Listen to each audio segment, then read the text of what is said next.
Hello YouTube, this is Morgan Airspeed Prime here with my first The Saga of Darren Shan book review.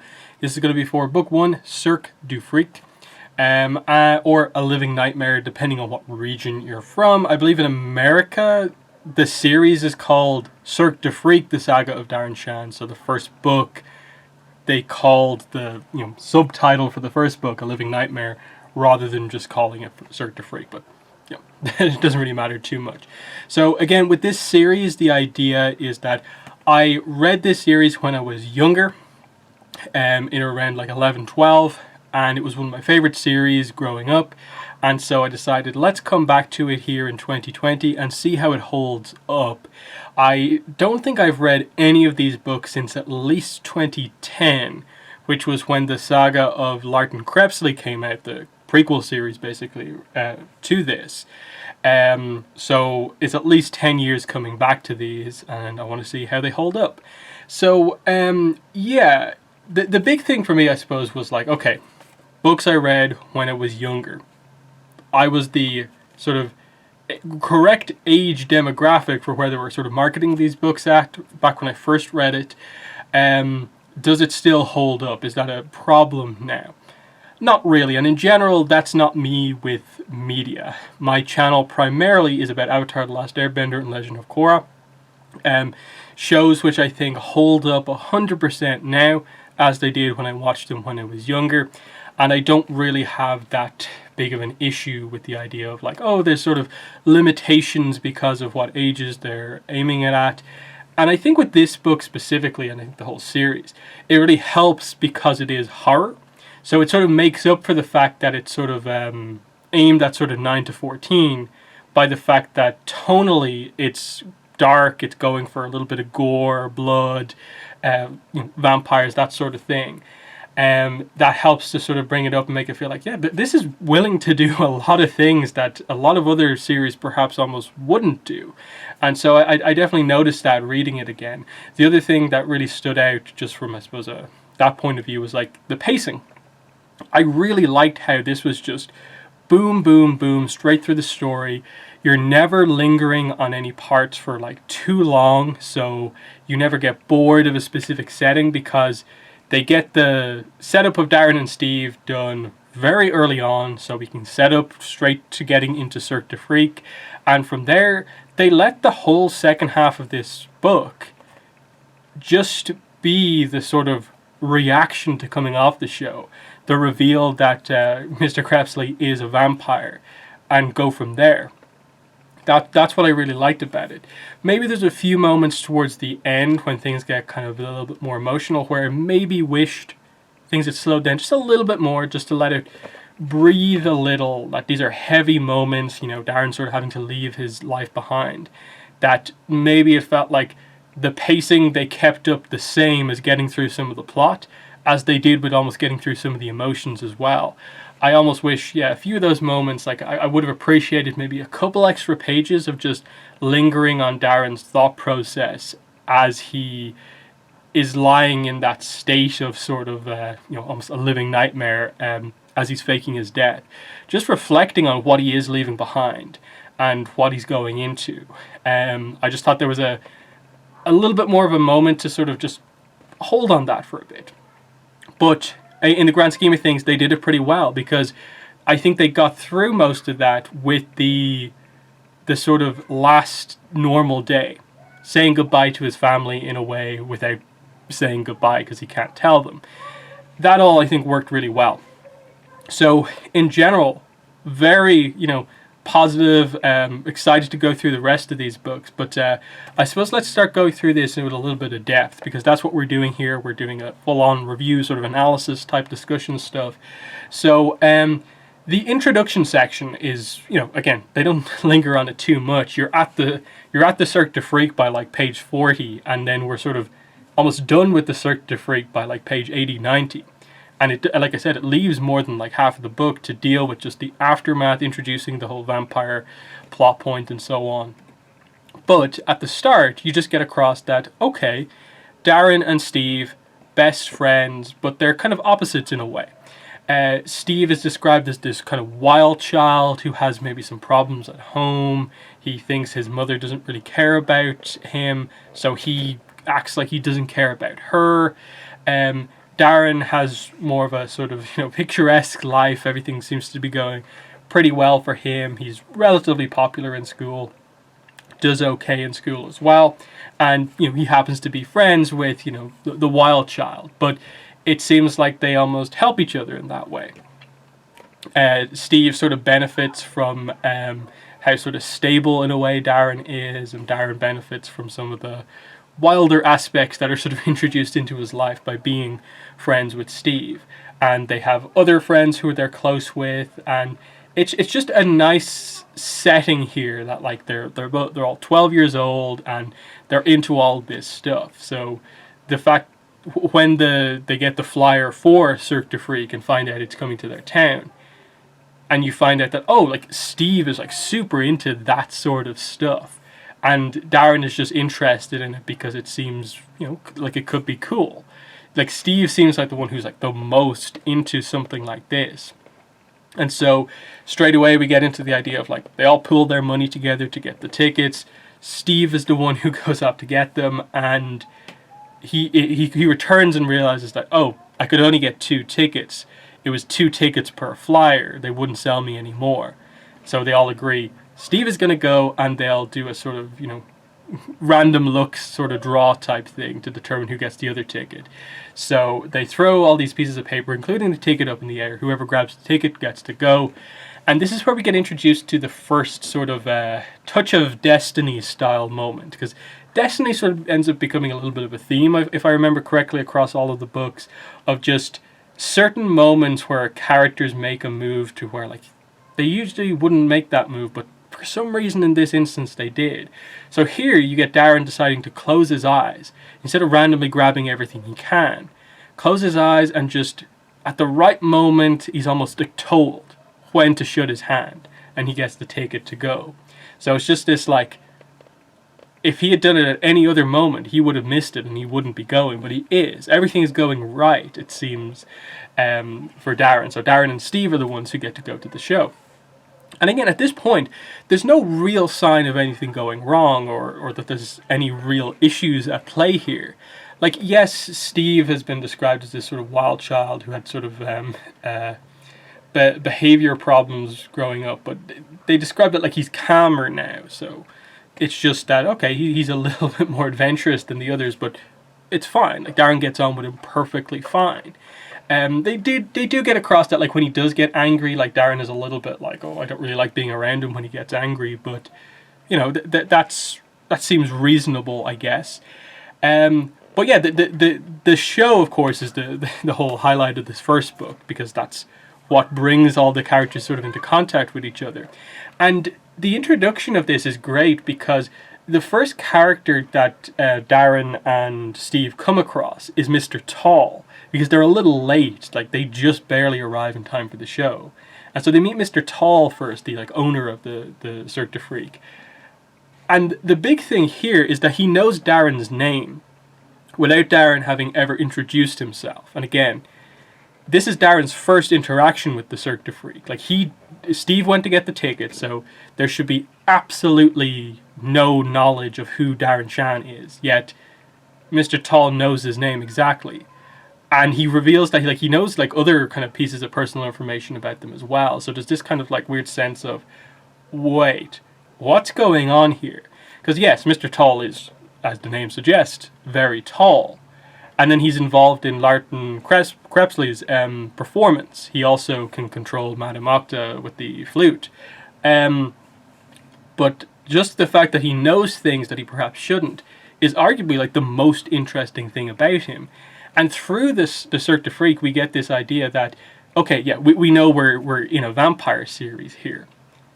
But they basically introduce the idea that there are other types of sort of special people in the world. That, okay, vampires are going to have special abilities, but a lot of the circus performers here, the Cirque performers, are also people with very unique abilities that almost come across as being kind of like mutants. And like their unique show that they put on is not like a talent they've developed or just like a sort of body deformity, but that they literally were born with basically a special ability. Like, indestructible teeth is what one of them has. One of them literally has two stomachs.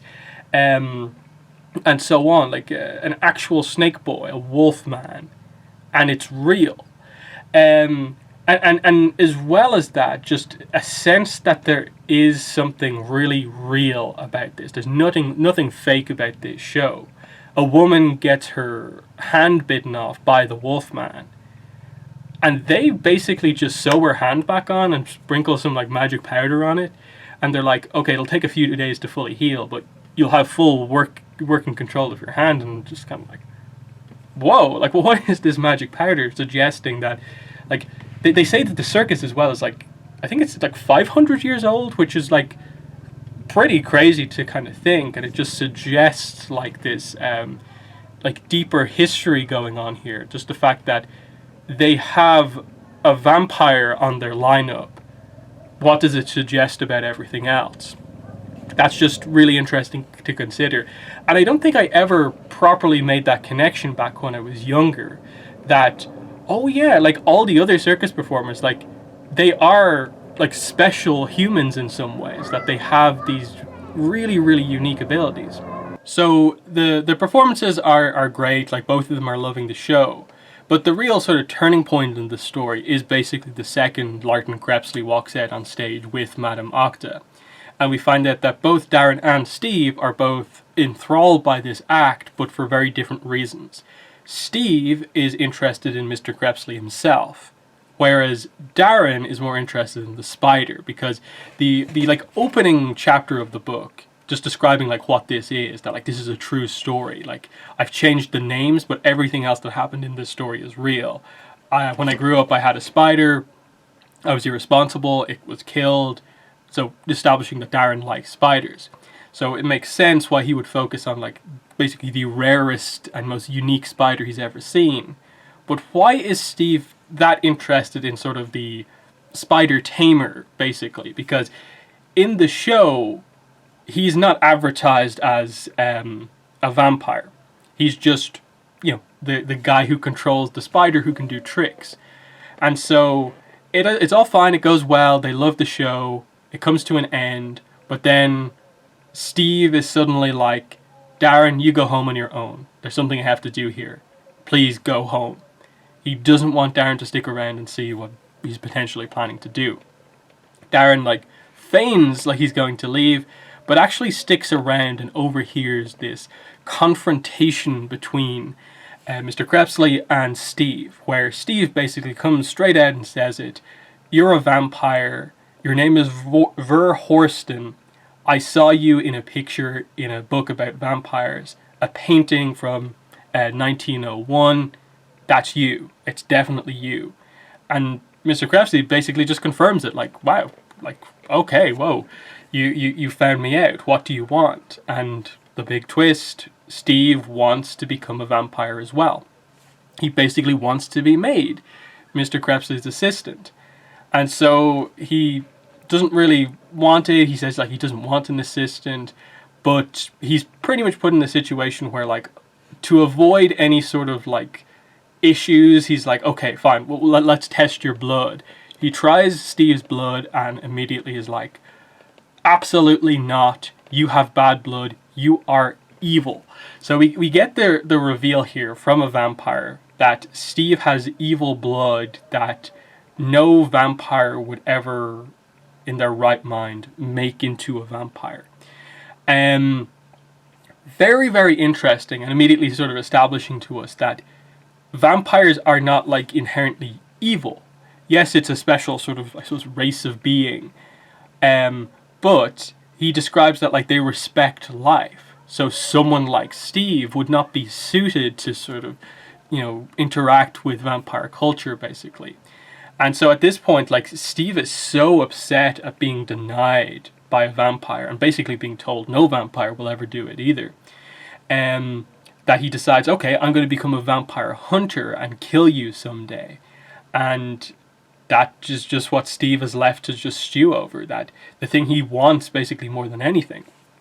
He even says when Mr. Krebsley asks him that he'd be perfectly willing to leave his parents, his mother behind, leave Darren behind, because as far as he's concerned, his mother doesn't actually love him, and he'd be okay ultimately, even though he would miss Darren, he'd be okay with leaving him behind because this is what he wants more than anything. So his hobby of like being interested in sort of like the occult basically is revealed to be more of almost like an obsession at this point, because he knows it so well, and he has this sense for sort of what is and is not like real about like vampires and so on. So again, and the fact that Darren hears that not only did Steve want to become a vampire, but that he was willing to leave everyone behind. That's probably almost the more telling part of this, that, you know, Steve being this wild child, and then like here is him being shown that 100% directly.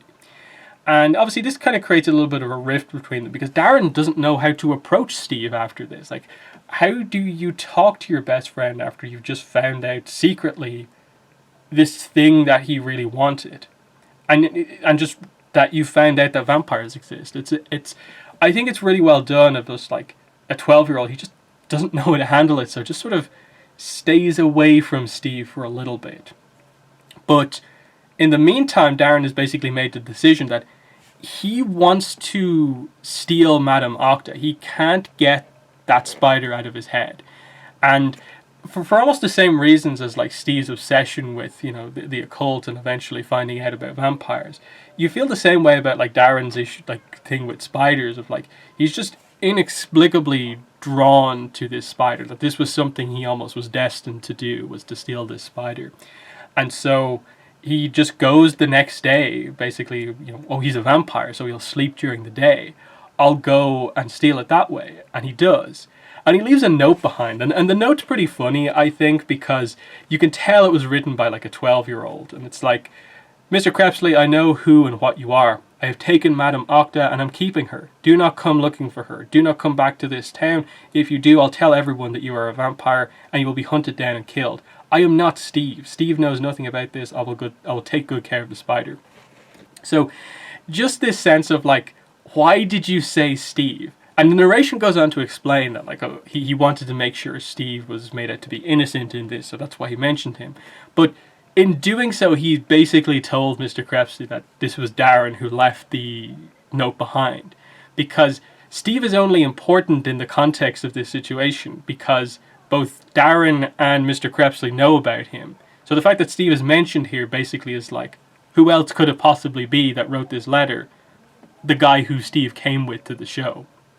It's just like, you thought this through to a certain degree, but not fully, and I like that. It makes sense that it's wrong, but there's some good intent behind it, I suppose. And you know, so he steals the spider and basically learns to control it, and we get this idea that, you know, they talked before this, and part of the reason why he makes the decision to actually steal it is that he, in talking with his friends about how theoretically it works controlling Madame Octa, they sort of come to the conclusion that it's some form of like telepathy, that it's not a magic flute.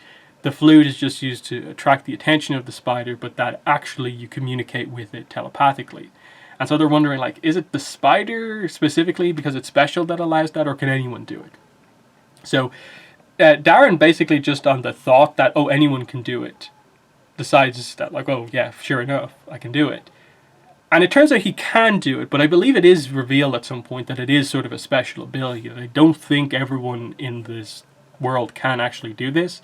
So it is a special talent that is somewhat unique to Darren, Mr. Krebsley, Mr. Tall, those type of characters who actually have, you know, powers basically to a degree. And so he gets actually quite good at using Madame Octa after a couple of initial scares. And this is when, on the other side of the story, like, Steve finally starts talking to Darren again, and he basically figures out that, like, oh, Darren knows about it, and kind of tricks him into revealing that he does in fact know about it, and forces Darren to reveal that, yeah, he did steal Madame Octa. So he wants to see her up close, and this is where kind of it all falls apart here. Darren's younger sister walks in right as they're doing an important, a dangerous trick. Steve gets bitten. So he's poisoned by Madame Octa, and he's basically in a coma from here on out, that he's going to die if Darren doesn't act quickly, and he knows that the only person who can possibly save Steve is Mr. Krebsley, who basically steals back Madame Hogdad in around this time. So Darren doesn't even have really anything to bargain with. And so when he talks to Mr. Krebsley to try and save Steve, the only deal that can really be made is, himself. And it is Mr. Krebsley who comes up with the deal, which is that I'll give you the rare anti-venom for Madame Octa in exchange for you becoming my assistant. So he checks Darren's blood and it's good, and he wants Darren to be his assistant. So he makes him a half vampire right then and there, basically. And it's an interesting one because, like, Mr. Krebsley has suddenly had this complete, 180 on this of, he's went from not wanting an assistant to suddenly wanting one. But it is about, how he views the two people, how he views Steve, how he views Darren. That obviously Steve in his mind is evil because he checked his blood. Darren has good blood, and also Mr. Krebsley kind of became interested in Darren because after finding out he was a vampire, he still went ahead and stole the spider because he wanted the spider, and then showed that he had the talent to at least be able to use Madame Octa to some degree. And that interests Mr. Krebsley because he's like, oh, he has sort of an ability that I possess also already. And he shows a level of sort of bravery, bravado, a level of, I suppose, selflessness as well, with the fact that he's willing to put himself on the line to save his friend. And I think it's just there are these good qualities in Darren that Mr. Krebsley kind of likes and feels he would actually make a good vampire. And he's like, okay, someone like you who is putting yourself on the line to save a friend, maybe one day you can do the same thing for me. Obviously, Mr. Krebsley's issue here is that he's maybe not thinking that such a one-sided deal here, in that all Darren is getting out of this is his friend is saved, but what he has to give up is his whole life, basically. His whole life as a human. He has to go away from his family, has to become a vampire. He loses a lot in this, and the fact that he's still willing to go ahead with it is this kind of big moment of trust. And given the way he talked about vampires and the whole idea of they respect life, there's sort of a nobility to vampires, kind of unlike maybe what you'd expect. And he feels Darren is worthy to be part of that. It's kind of interesting, but Mr. Krebsley doesn't realize, to some degree, you're trying to eventually gain someone who will be really trustful with you, but you've created a deal that it's gonna be really hard for Darren to care about Mr. Krebsley so much, given how much needed to be offered up in exchange for this. But that's why it's such a kind of just interesting series of events about what's happened. Mr. Krebsley's been around for a long time, so there must be some logic to what he's going for here. And so after this, it's obviously the faking of Darren's death. Once Steve, they save Steve with the anti-venom and he wakes up, they have to go ahead and separate Darren from his old life, meaning that they have to basically kill him off. That's the only way to make it so that no one will ever think that it could possibly be him traveling the world as a vampire assistant, is Darren Shan died this day. Who is this person? That sort of thing. And this is the really sort of tragic part of the book, where he gets this one final day to sort of say goodbye to everyone. And it's impossible for him to not act weird at all. So, he's, overly emotional with his family. He hugs and kisses both his mom and dad, spends a lot of time with his younger sister, is not as open about things to Steve, so Steve becomes a little bit suspicious. And then that night they go ahead with it, and Mr. Krebsley gives him this sort of serum to where he'll be in this state of sort of living unconsciousness, or whatever way you want to say it, where like even though he'll appear to anyone on the outside like he's dead, he'll actually still be conscious and able to like comprehend what's going on.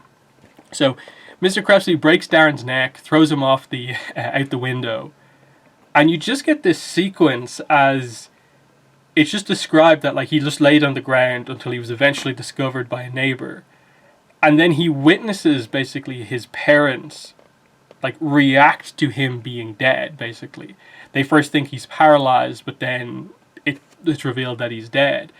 And at this point in the book, we've already gone through a lot of the sort of like tragedy surrounding what's just happened to Steve with the poisoning, and we've seen the emotion behind like Darren's mother behind that, Steve's mother showing that she does actually care about him. He's just, I suppose, not been able to see that for quite a while.